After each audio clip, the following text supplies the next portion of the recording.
I want you to make fun of me. I want you to call me a big, fat, lazy piece of shit. And one of the things is... I do my best work when I'm actively being yelled at. So it's like Elden Ring month, not Elden Ring month. So of course we're going to continue with more Elden Ring discussion. It's Elden Ring mania. It's Elden Ring extravaganza. It's Elden Ring all the way down. Yeah. So IGN put out a top 10 best open world games ever of all time. They're factoring in all sorts of stuff. They're factoring in story, they're factoring in the open world itself, they're factoring in characters and gameplay and all that type of stuff. They're just like best open world games generically.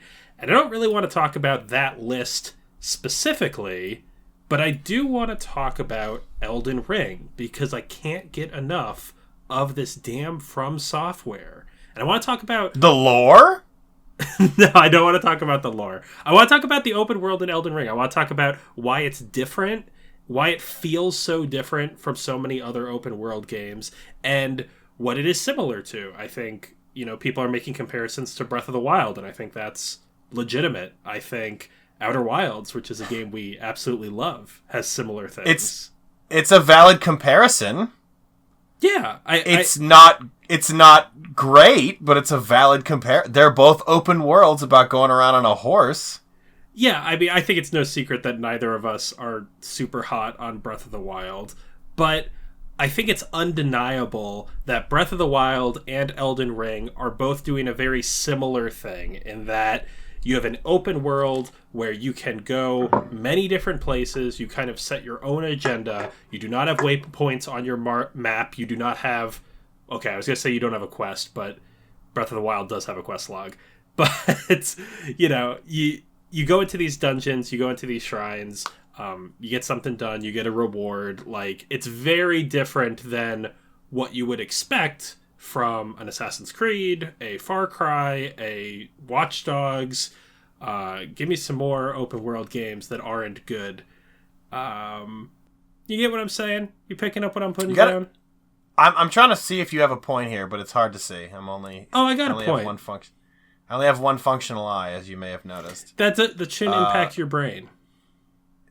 I said I'm trying to see what you're... I did an eye pun, dog! So you're asking me, is Elden Ring better than Breath of the Wild? Or are you saying Elden Ring is great, let's keep talking about Elden Ring, but not compare it to other things? I'm mostly saying Elden Ring is great, and I want to talk about why Elden Ring is great. Elden Ring is great because it's designed in a way that makes you want to keep doing its main gameplay loop. Okay. A big thing in game... I went on a huge diatribe recently about how I love talking about game design and how designers make mechanics that work and have like a reason to exist and aren't shit for garbage reasons. And I think Elden Ring looked at other open world games and they went, how do we take the Souls formula, which is essentially hit guys, manage your health and stamina, eventually you run out of resources. Can you do it by the time you reach a new bonfire? Sit down, get your resources back.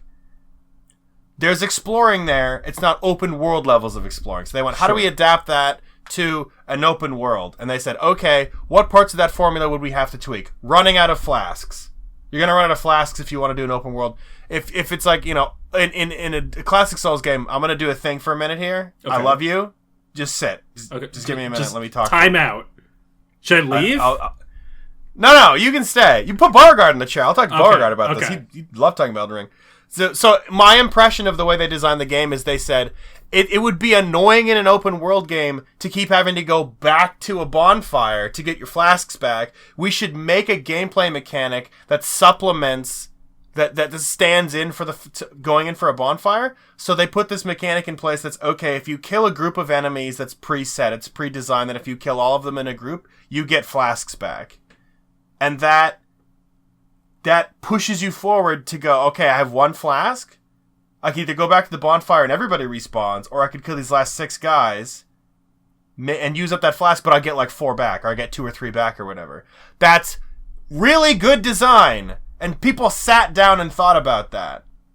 And that makes me really hard. They also have the bugs that refill your flasks too. I feel exactly. There's more than one way to do it. Yeah, I feel like I used that a lot more than I used the enemies. Because I feel like the enemies aren't really in dungeons. I feel like the enemies are in the open world. I don't think, okay, so the cool thing about that is I think one's intentional and unintentional on the player's side. You unintentionally kill all the dudes to get flasks back. You don't realize it. Sure. When sometimes I can see it's about to happen and I quick take a glug and then it gives me the glugs back up to max. I'm like, yeah, right? The other one is the bug. The bug is intentional. You see the bug, you go, that has flasks, let's go kill that. The other thing is you kill enemies. You maybe, like, I think I have 10 flasks right now. Maybe you have like 4. You kill that last guy, you go up to 8, you're like, aces, let's keep going. Because you were going to go back to a bonfire. The only thing they haven't changed is leveling up. Leveling up, you still have to go to a bonfire. But that'd be totally weird. Makes sense. That'd be weird to be able to level up anywhere. Agreed. But what about like, I like to think about, again, I hate to harp and shit on Breath of the Wild, but I also love to do it. So I think about Breath of the Wild is probably the game I think about the most that I don't like. A lot of games that other people do. Yeah, the games that I tend to not think about are games that I do like, which is weird. But in Breath of the Wild, what a lot of people say is like, there's tons of stuff to discover, and there's tons of things behind every corner. In my experience with Breath of the Wild, you would find a shrine, and the shrine would have a puzzle. And your reward for completing the puzzle is to increase your health or your stamina. You know that going in. They might have an additional chest in there that has an item, which is only going to break within 15 minutes. I think, well, every dungeon has one thing, and you choose what to put it towards once you get 4 of them. Right. So you didn't even get it for doing the shrine. You have to do 4 shrines. Right. And I think every shrine has a hidden chest like that. I never checked it, but people I know who love Breath of the Wild have said every shrine has a little chest with a little hidden doober in it. It could be a weapon, it could be something else, I'm not sure. Right. But those feel impermanent, at least to me. The fact that those weapons will break feels impermanent to me. And that I know a lot of people say that encourages you to try new things, but for me, it encourages me to try nothing. So take that and then compare that to similar designs in Elden Ring, where you go into a dungeon, you go into a mine, you go into, I don't know, an underground place that has just a boss, and your reward... Catacombs, crypts, the usual fantasy nonsense.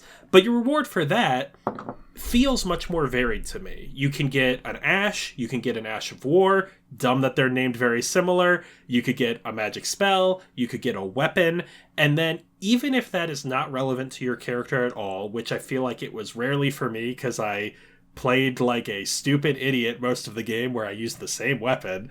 It's because you are a stupid idiot. Exactly. Even if that's the case and it's not applicable to you, there's still lore things on that weapon or on that spell or on that Ash, and that's compelling to me. Like, I'm interested in that sort of thing too. So it just feels like the game is constantly rewarding you as you do this exploration. I think... So you love the lore in this game. I agree, it's pretty good. But your obsession with the lore, I think, might be matched with the way I feel obsessed about the game design. And exactly talking about these things. And the way, just like you said, every dungeon ends with something. And it's like, when Breath of the Wild came out, we knew we didn't love it. I don't think I hated it initially. I liked what I was doing. But it didn't click. I didn't feel motivated to do a lot of stuff in the same way other people did. And now I have a concrete 100% example why. And it's because you play Elden Ring and you find a cliff with a door in it and you go, that's going to have a spell, which I don't need, but that maybe it'll entice me to respec to do spells, which I eventually did do. Yeah. Like I've collected shitloads of spells now. And I never did them before because I was going like, Dex Faith or whatever. And I went, what, maybe I'll retech to Dex Int because I've gotten a lot of these from doing bosses and catacombs and things that I'm interested in now. Or like you said, you could get a new Ash, a new summon. You never know, for a lot of people I hear stick with the first one for a long time. It's like, experiment with every Ash. I was on the wolf summon forever. Yeah, there's tons.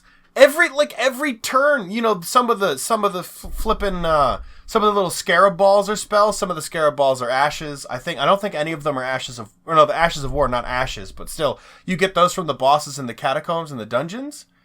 It's awesome. There's so many And sometimes, like I think I said to you like 2 or 3 days ago in voice chat, sometimes even the reward from beating the dungeon isn't what you're glad you did. Like, the fact that enemies drop gear, they drop weapons, they drop consumables. Like, you're talking about the not main mobs. You're talking about just the dudes as you're wandering through the dungeon? Yeah, like the guys that are there, like skeletons and stuff, they drop items and stuff. I had a catacomb that was none of the traps got me. I figured out the puzzle in 10 seconds, and the boss was one I'd already beaten before because, unfortunately, like some people have said, this game has like barely any reused content. There's a fair amount. Objectively, there's reused content. There's a fair amount, but we're not. It's okay. It's okay. But like, I think it was one of the cat statues. I've killed like 4 of those. That's fine. But like, what I cared about was there was an upgrade material I got in that dungeon that I needed to upgrade something else, and as soon as I got it, I was like, yes! I'm so glad I came in here. And that's the feeling you should always get doing a dungeon. After my 15th shrine in Breath of the Wild, I was like, yeah, like, exactly. I gotta beat 2 more of these to get a health upgrade. It's fucking boring. That's the feeling exactly. Like, I can't think of a single time I went into a dungeon in Elden Ring and was like, this was a waste of my time. There was always something that at least was interesting. Yeah. I mean, even the ones that had no reward genuinely had, like, an interesting boss. Yeah. Like, or some of the puzzles in the game. Like, I don't think of the Souls games as having interesting puzzles typically, but some of the crypts have, like, wacky puzzles in them that are not intuitive. Okay, so, like, we're going to put a spoiler at the front of this video because we're going to be talking more specific. We're not going to say this place has this, but I think going into the next couple minutes, we're going to say this thing exists, which to some people is a spoiler, so we should tag that at the start. But, like, when you say wacky puzzles, I probably haven't done the one that you're talking about. I've had enemies were only weak in certain environments. I've had fucking jump under the elevator puzzles. I've had invisible walls. I've had a lot of secret walls. I think that's mainly it. But what I was gonna say is there's even more thing. If you look at just Ash of War, weapon, or like spell as possible things to get out of a dungeon, there's also the side quest line of certain bosses in dungeons drop an item you need to give to a merchant. So whenever I go to a dungeon and it says that, I'm like, yeah, let's go. Or there's an entire class of enemy that spawns most in these dungeons, these catacombs. And when you go into one, it was the final boss like 1 or 2 times. I did one like a week ago, and he was just like, there was 2 bosses in the dungeon. There was a secret hallway off of one of the areas, and it led to this guy. Yeah. And I was like, is this the boss? And it's like, how could there be a second secret boss in this dungeon? Like, the first time that happens is insane. Because it's like, you've developed this expectation throughout the game, and then they just upend it out of nowhere. Mm-hmm. Mm-hmm. I think Dark Souls does that really well, where it goes, okay, so it does the Mega Man design thing that if you've seen Sequelitis by Ego Raptor, you know what I'm talking about, where it goes, here's a thing, here's the 2 things together. Dark Souls goes, here's the thing, you figured out how to do it. Here's the thing slightly faster, here's the thing slightly harder, and then the 4th or 5th time it does it, it teases you by going, oh, the previous solution will work, and then it doesn't. And you're like, what do I do now? And you have to reinvent the wheel to figure out how to do this thing a different way. Like, there's a dungeon really early in the game, but you're not supposed to do it until later, which is what everyone's told me, because I got absolutely pulped when I tried to do it, where you have to avoid this obstacle like 3 times, and the 4th time you go to do it, you're like, it's too fast. It is too fast. You're not supposed to avoid it the way you did it before. You're supposed to look at your environment and see there's a way to get around it. And that's so not how puzzles are designed in classic triple. Zelda would never do that.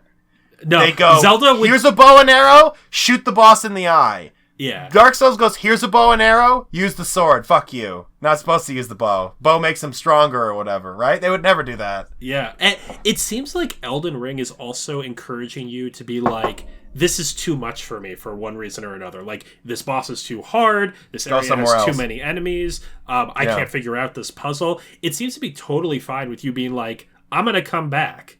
which this is why when people say it's Dark Souls and open world, I think they're selling Elden Ring short, because you could not do this in Dark Souls. You could not walk away, go somewhere else, gain like 50 levels from various bosses, and come back. Like, that'd be insane. You'd be grinding forever. But in this game, it's almost encouraging you to be like, from the very first boss, it's like, I am meant to like get you to walk away. Like, and beat this lesson into your head immediately, that it is time to explore. It is time to walk around this world and find the 30 plus bosses in the first area before you come to me. Yeah. It's nuts. I think if you took, like as we said before, the exact way they took the original Dark Souls formula and the original Dark Souls mechanics, and they said, how do we change these to work in an open world, is why that comparison isn't fair. Because if it was just Dark Souls in an open world, it would be kind of shit. I think it'd be bad. I think they made a lot of intelligent changes. I think I talked about this earlier, like, again, the Breath of the Wild comparison, like you said, the weapons degrade. I think we both spoke a week after that game came out. We had both played it for 20, 30 hours. We were both like, the weapon degradation's fucking annoying. Yeah. And it's like, do you want to fight stuff? And it's like, okay, so this game has no, like, what are the reasons to fight stuff in a game? If it's like it's an RPG, there's an XP system. This game, Breath of the Wild has no XP system. Do I get good loot? Usually, like, you get, like, moblin organs or whatever, and then at the end, maybe you get, like, a big rupee or whatever, or you get another weapon that's gonna break, and the third thing is, like, the enemies respawn. Like, maybe your goal is, I'm ridding the overworld of the moblin invasion. They come back. Yeah. So, like, and the 0 combat, for 3. The combat itself is fun, but it's fun. It's not worth sinking the resources. It's not rewarding. So in Breath of the Wild, it's like, okay, well, they left the weapon degradation there. So Elden Ring, Dark Souls games have had weapon degradation for every game where you can choose multiple weapons. Like Dark Souls 1, Dark Souls 2, I think it repaired it. But Dark Souls 1, you had to go to a guy. Even Bloodborne has weapon degradation, even though it's so trivial and it's so, like, low cost to fix. Like, it might as well not even be in Bloodborne. I mean, I was going to go through the progression. Oh, I'm sorry. You can jump the gun. And Dark Souls 1... Yeah, and Dark Souls 1, it degrades really slowly over time, but eventually it says, hey, your sword's about to break, your damage is going down. You got to go to a guy to get it fixed, or you can pay to get a toolkit to do it at bonfires for, like, for cheaper, but you had to pay to whatever. Dark Souls 2, it fixes every time you go to a bonfire automatically, but it degrades way faster. I think it's in 3? I can't remember. And then Elden Ring could have done what they did before, where it just repaired at bonfires, but they went, this is fucking stupid. And they just got rid of it. Yeah. They just got rid of it. You don't need it. Breath of the Wild, you don't need it. Although, again, I'll say this again, is that people say the reason that Breath of the Wild has that weapon degradation is to encourage you to use other weapons. I pretty much played all of Elden Ring with the same weapon and never change. Besides to, like, experiment, like, what does this feel like? Oh, it doesn't feel like my super awesome sword. I want to use my super awesome sword some more. That's just because you're a big dummy. Yeah. You're a big dum-dum. It's true. Elden Ring is totally fine with you having a less fun experience if you're dumb. I think the main takeaway for Elden Ring is it has the most options of any Souls game, I think. It has the most options. I'd agree with that. I think it even has the most options in the way you level up. I think I've talked to you and a couple other people about the fact that, like, previous Souls games, there was tons of weapons, but, like, the mainline weapons that you got from drops or from bosses or whatever were either shitload of strength, shitload of dex, shitload of int, shitload of faith. This game is like, here's a cool weapon. You need 25 dex, 25 faith, 16 strength, and you're like, what the fuck is this? That you can't do a pure build in Elden Ring. You probably could. Yeah. Shouldn't. But, like, so there's so many more. Never mind that it is so easy to respec. It is, like... It's super easy. I have, like, 15 respec points. Like, so easy to just be like, I don't like how this build is working, or I want to try something different. It's like, You got a bonfire right there. You have 1 billion of those items. You could easily get more. And just like, I'm a faith guy now. I think the difference is it does the Dark Souls thing where it's very easy to do and the option is available after you've gotten over the hump of, is this game for me? Yeah. If you do the first area and you like it and the game is for you, the spoilers, the respecking thing is in the second area. You can't do it in the first area, but like, I think you'll figure out before you get there if that's going to be a thing you're going to want to do anyway. I don't know. Is that like a big deal that it's not in like like you can't go back to the first NPC? I don't be like, think hey, so. I suck, please. I don't think so because I think you get points. You get level up points so quickly in the first area. You can grind, like if you really wanted to. Yeah, I mean, I don't think there's really a reason to grind in Elden Ring because there's so many dungeons in that first area. I'm saying if you fuck up badly enough, you could technically grind if you really, but you shouldn't. You don't need to grind in Elden Ring. I don't want to say that everybody putting out videos about how to get OP is dumb, but like... Well, I think that's fun. I think that type of stuff is fun for a later playthrough, at least for me. Yeah, don't do it your first time. My first playthrough of a game, especially a game like Elden Ring, is all about discovery, is all about exploration, is all about me figuring out what is working and doing that thing. Right. But, that's not for everybody, I guess. I wouldn't say that you're playing the game wrong if you do that. I would say you're lessening the intended experience. Sure. Is that a weird, shitty thing to say? Yeah, that's weird and gatekeepy, but I agree with it, so I'm not going to. I think like the game is intended to be played one way, but like again, there's so many options. Unlike Sekiro, which has no fucking options and is terrible. There's so many ways to play Elden Ring. I was waiting for the Sekiro bashing to start. If you want to play Elden Ring, if you want to Google how to be OP, you can do that. But like, there's so many ways to learn how to play it and learn how, and be taught. Like I think I was talking to someone earlier. There's knights later in the game. There's a lot of enemies that have like, I think it's called Wrath of God in, I forget what fantasy game has that, but it's like it knocks you back. It's like a pushback move. Okay. What? I'm like, what are you talking about?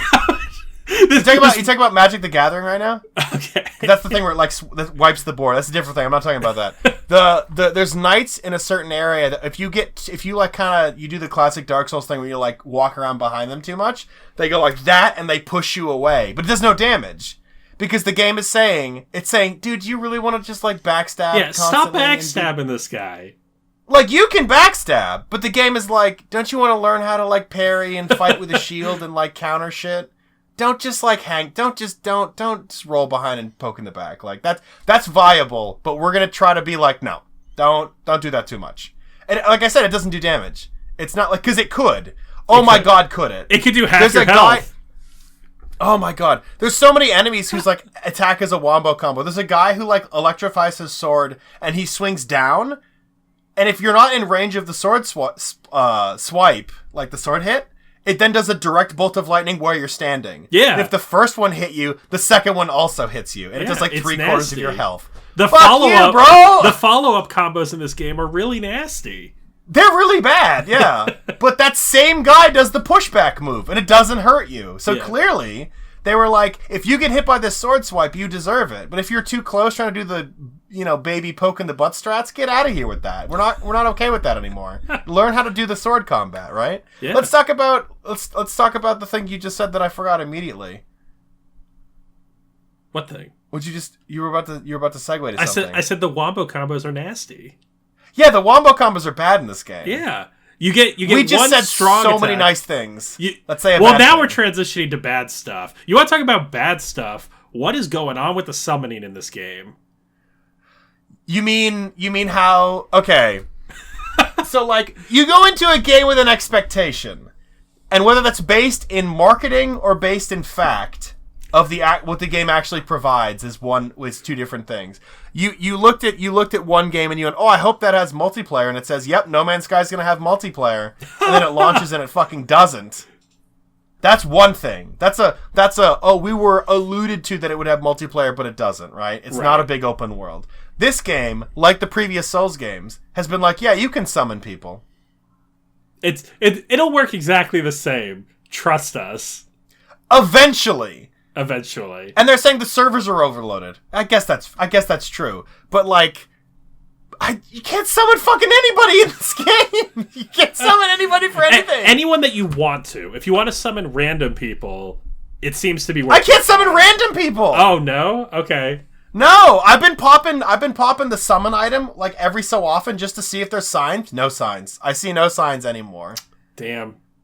We tried to do co-op for like 4 days straight just to see how it worked, and I think out of 18 tries it worked twice. And we were summoned for like 30 seconds at a time, and then we got disconnected. Something. Yeah. So that's not great, but I think that'll be fixed eventually. I think that's on the netcode. That's not on the design of the game. That's on the netcode. Technically that's the design of the game. Miyazaki had nothing to do with that. He made a good game. With time, we hope that will get better. Just like with Bloodborne. They totally redesigned the network stuff for Bloodborne like months into it. And the load screens.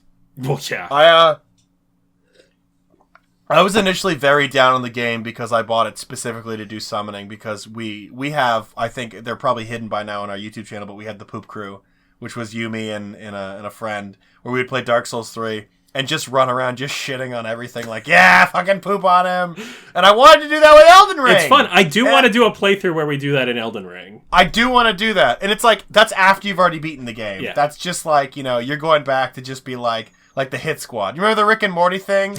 Where Rick and not Jessica. What's the sister's name? The sister.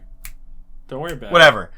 They get super jacked. They just go around beating the shit out of people. That's your second playthrough. Your first playthrough, you got to tough it out. You got to take your lumps. Your second playthrough, you got to be OP as shit and beat the shit out of everybody. That's exactly. Okay. No, you can't do that your first playthrough. That's where you Google everything.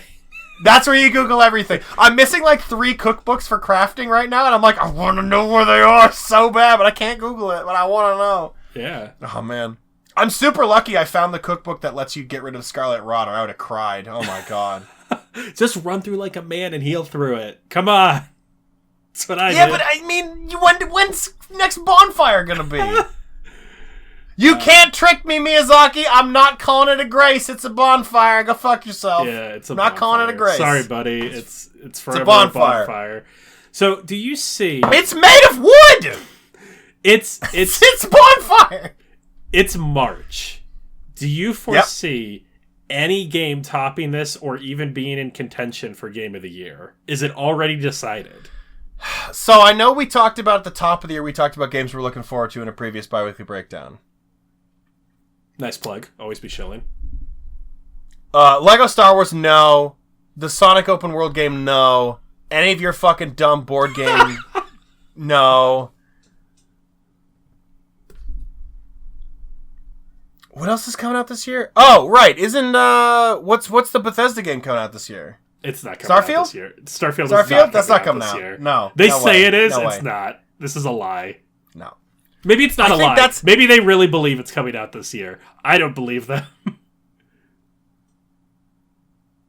I don't know. I don't think anything could top this, just because, like, I think the most incredible thing about this game, which is the most incredible thing, is every reviewer was like, this game is like 100 hours long. Yeah. Everyone was like, no, it's not. No, it's not. It fucking is. It is. It genuinely is.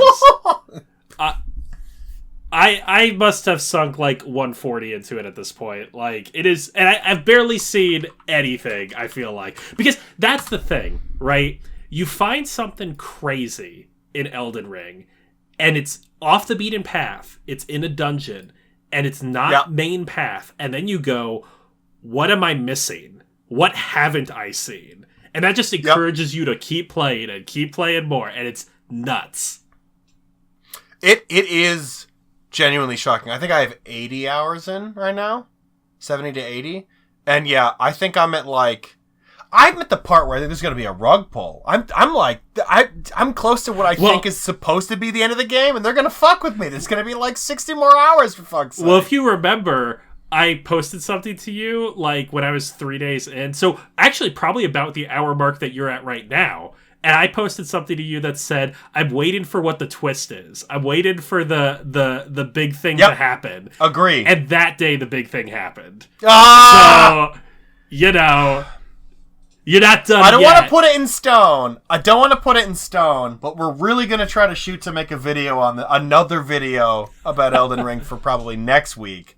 We're going to try to do a Tales of Platinum. And I got to finish this game in the next, 2 days so we can even fucking write a script for it. So I haven't finished the game yet! We're gonna make a Tales of Platinum in less than 24 hours while we're both working a full-time job. Dude, I have 18 of 42 achievements! 18! That's less than half! It's just a couple bosses, dude. You got this.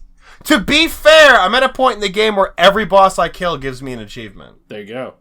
Every unique boss, granted. Easy peasy. Because I've killed, I've killed this one guy 4 times. Get the fuck out of here. So this is something that I haven't really talked to you about. So I'm pretty confident this will be the most common Souls Platinum. You think so? Because it's the easiest? Not because it's the easiest, but because there's so few things you can miss. You can mess up the endings, but in New Game Plus, it's so easy to get them again because you're already crazy overpowered.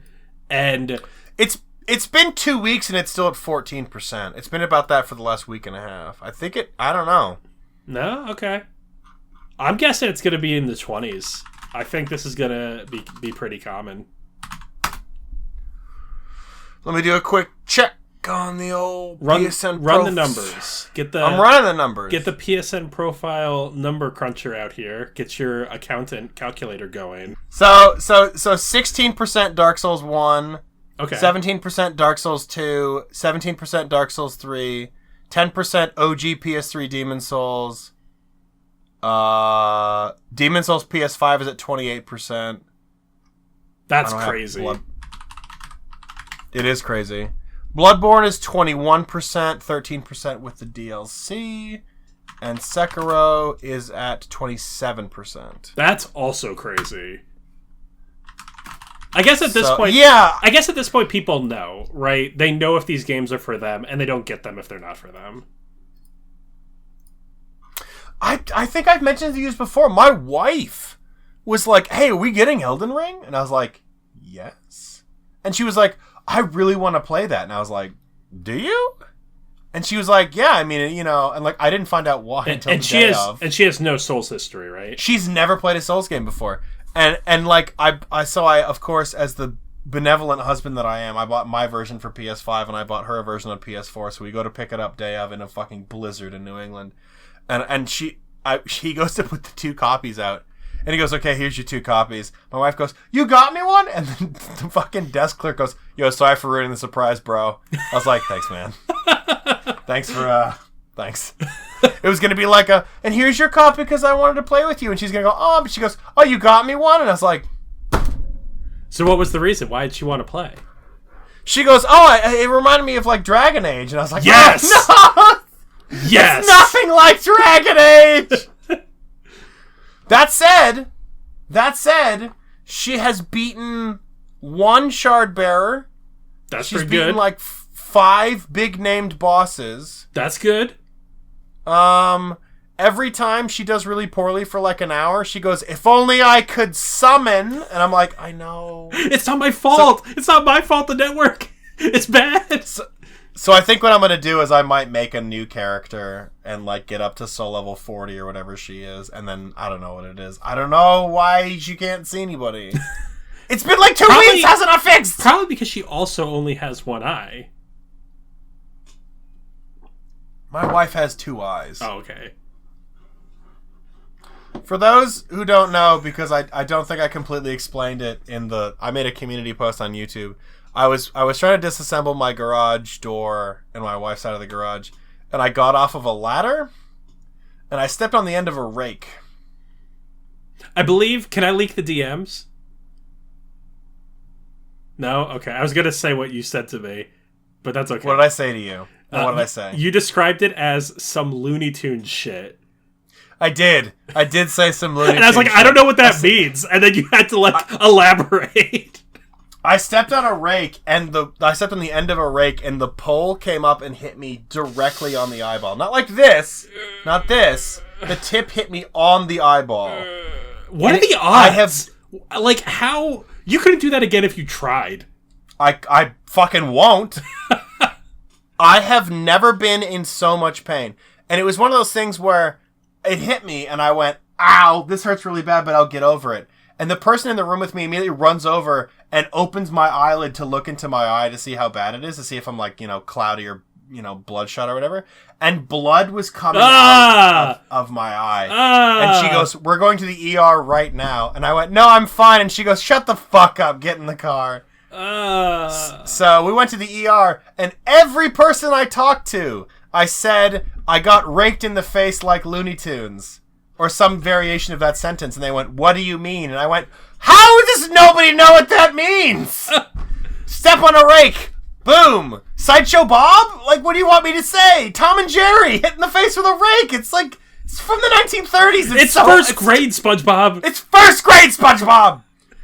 So I went to an ophthalmologist, and they're like, yeah, your entire eye is scratched. That's why it hurts so bad. And I was like, thanks. Can you fix that? He goes, yeah, we're going to scrape away the top layer of your eyeball with a knife. And all I thought of was the fucking thing in Dead Space 2 where you have to stab yourself in the eye with a needle. And I was like, I just kind of looked at him and went, and our housemate who had driven me there because my wife was at work, I don't know, she worked at the eye clinic. They wouldn't let her drive me there. They were getting business from whatever. And she goes, there a referral bonus? Like, come on. I should have been a referral bonus. Fee? And she goes, oh no. And the doctor goes, is that going to be a problem? And she goes, he has two things that he doesn't like. He doesn't like neck slitting in movies, and he doesn't like things in the eye. Yeah. And I was like, yeah, can you give me some drugs? And he goes, no, we need to have you awake for the eye thing. I know. I just really hoped you would have anyway. So yeah, he gave me, like, you know how they put a thing in your mouth for when they cut a hole in your bone in your mouth? Oh yeah, bite down on this.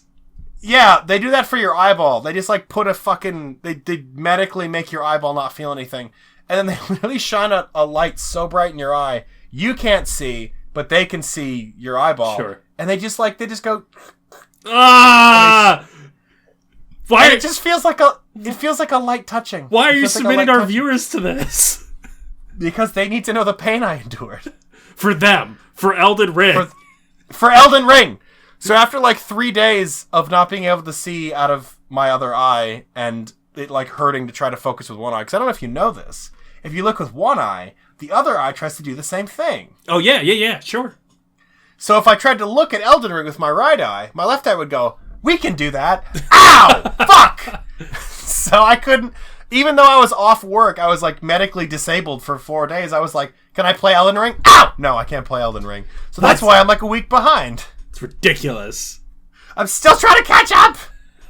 I mean, I can use the other eye now. It's just really sensitive to light. Ow. Yeah, don't mess with it. Let it heal. We keep that locked away. Let it heal. So now that I've talked about my injury for like 10 minutes, do you want to end the video about how Elden Ring is the best game ever? Elden Ring is so good, it is worth playing despite an eye injury. I may have, literally, the first day, I thought I could play for more than like 30 minutes without it actually physically hurting. I played Elden Ring immediately. So I don't want to hear anything about accessibility. Peter! We said we wouldn't talk about that. Oh my god.